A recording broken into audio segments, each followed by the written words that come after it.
مجھے دے دے، بیچ دے۔ وہ جواب میں کہتا کہ نہیں، میں تو غلام ہوں اپنے آقا کا، اس کی بکریاں چلا رہا ہوں، میں آپ کو کیسے بیچ دوں؟ قل للمالک اکلہ الذئب، کوئی بات نہیں، اس کے امتحان کو چیک کرنے کے لیے، اس کے ایمان کو اسے کہتے ہیں تو بہانہ بنا دینا، جب مالک پوچھے گا ایک بکری کم ہے تو اسے کہنا بھیڑیا اٹھا کے لے گیا تھا۔ اب وہ اعرابی ہے لیکن اس کو مالک کے بارے میں خبر ہے کہ ایک دن میں نے اس کے دربار میں پیش ہو کے اپنی زندگی کا حساب و کتاب دینا ہے۔ جواب میں کہتے ہیں وَمَاذَا أَقُولُ لِلَّهِ، مالک کا تو منہ بند کر دوں گا یہ کہہ کے بھیڑیا اٹھا کے لے گیا تھا، رب کے سامنے کیا جواب دوں گا؟ اللہ کو کیا کرے گا؟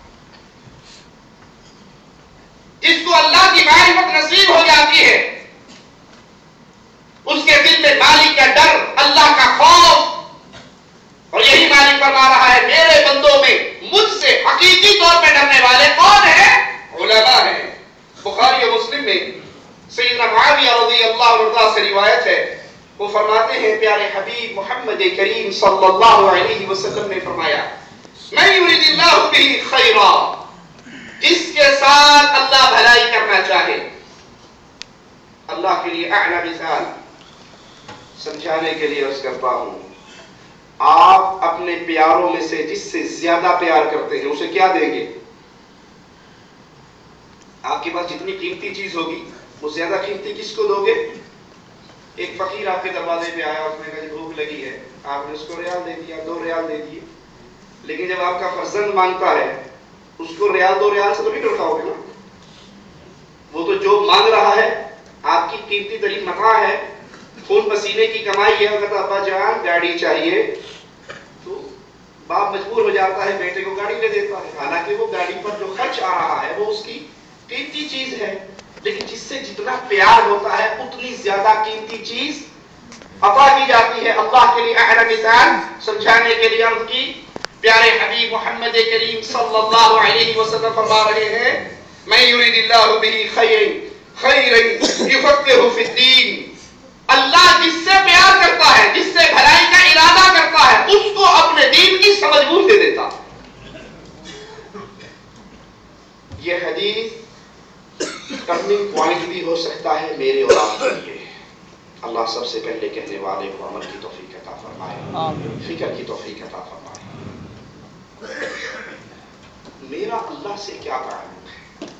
میں اللہ کے پیاروں میں ہوں یا نہیں؟ اگر یہ سوال کبھی دل میں پیدا ہو اور پیدا کرنا چاہیے تو یہ سوچئے اللہ کے دین کا علم میرے پاس کتنا ہے؟ جس سے اللہ پیار کرتا ہے اسے اپنے دین کی قیمت، اپنے دین کی عزت، اپنے دین کا فہم، اپنے دین کی قدر اس کے دل میں پیدا کر دیتا ہے، دین عطا فرما دیتا ہے۔ کیونکہ دنیا، رسول اللہ صلی اللہ علیہ وسلم کا فرمان ہے اگر اللہ کے ہاں پوری دنیا کی قیمت، دوبارہ دہراؤں جملے کو، اگر اللہ کے ہاں پوری دنیا کی قیمت مچھر کے ایک پر کے برابر ہوتی، کسی کافر کو ایک گھونٹ پانی بھی نہ دیتا۔ پوری دنیا، کیا یہ پیمانہ میں نے اور آپ نے سمجھا، اپنی زندگی میں اس کو لاگو کیا، اپنی اولاد کی تربیت اس حدیث کی روشنی میں کی کہ اللہ جس کو پسند فرما لے، اللہ جس سے بھلائی کا ارادہ فرما لے، اس کو اپنے دین کی سمجھ دیتا ہے۔ میرا بیٹا ڈاکٹر تو ہے، انجینئر ہے، کوئی پروفیسر ہے، کوئی MBA کر چکا ہے، بچپن سے ہی ہمیں فکر ہوتی ہے O لیول کروائیں، A لیول کروائیں، کیا کچھ پڑھا دے۔ کیا میرا بیٹا قرآن کا علم رکھتا ہے؟ کیا اس کے سینے میں قرآن کا نور ہے؟ جس سینے میں قرآن کا نور نہیں ہے وہ قبرستان ہے، وہ زندہ دل نہیں ہے، وہ اجڑی ہوئی بستی ہے، وہ قبرستان کا منظر ہے جہاں پہ اللہ کے کلام کا کوئی حصہ موجود اور محفوظ نہیں ہے۔ کیا میں اللہ کا پیارا ہوں؟ اگر میں اللہ کا پیارا ہوں، اللہ نے مجھے ان لوگوں میں شامل کیا ہے جن سے مالک نے خیر والا معاملہ فرمانا، تو میں سوچوں میرا رشتہ اللہ کی شریعت سے، دین علم سے کتنا ہے، کتنا گہرا ہے۔ میرا بیٹا جب گانا گاتا ہے تب مجھے اچھا لگتا ہے، یا قرآن پڑھتا ہے تو تب مجھے اچھا لگتا ہے۔ میں اپنے بیٹے کو جب اس کی زبان کھلتی ہے سب سے پہلے اس کو ایک ایپل یاد کرواتا ہوں یا اس کو اللہ کا نام یاد کرواتا ہوں۔ السلام کا فرمان ہے جب بچہ بولنے لگتا ہے اگر اس کی زبان پہ ماں باپ یہ جملے یاد کروا دے اور وہ پڑھے اللہ ربی، اللہ میرا رب ہے، ولا اشرک بہ شیئا، میں اللہ کے ساتھ کسی کو شریک نہیں کرتا، اللہ ایسے ماں باپ سے راضی ہو جاتا۔ مالک کا فرمان پیارے حبیب کی احادیث کی روشنی میں اپنے گھروں میں جائیے، ان احادیث پہ عمل کیجیے، اپنی اولاد کی تربیت ایسے کیجیے، اپنے آپ کو پرکھیے، اپنے ایمان کو تولئے، آپ کس کیٹیگری کے ہیں، میں کس کیٹیگری کا ہوں۔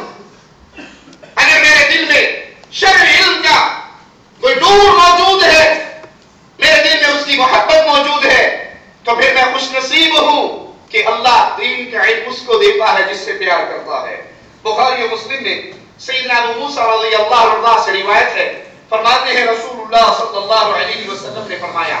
اس ہدایت اور علم کی مثال جو اللہ نے مجھے دے کر بھیجی ہے وہ ایسے ہے جیسے آسمان سے بارش برسے، بارش کا پانی زمین پہ آیا، ایک زمین ایسی جس نے اس پانی کو پی لیا، پھر اس سے انگوریاں پیدا ہوئی، اس سے رزق پیدا ہوا، اس سے کھیتی پیدا ہوئی۔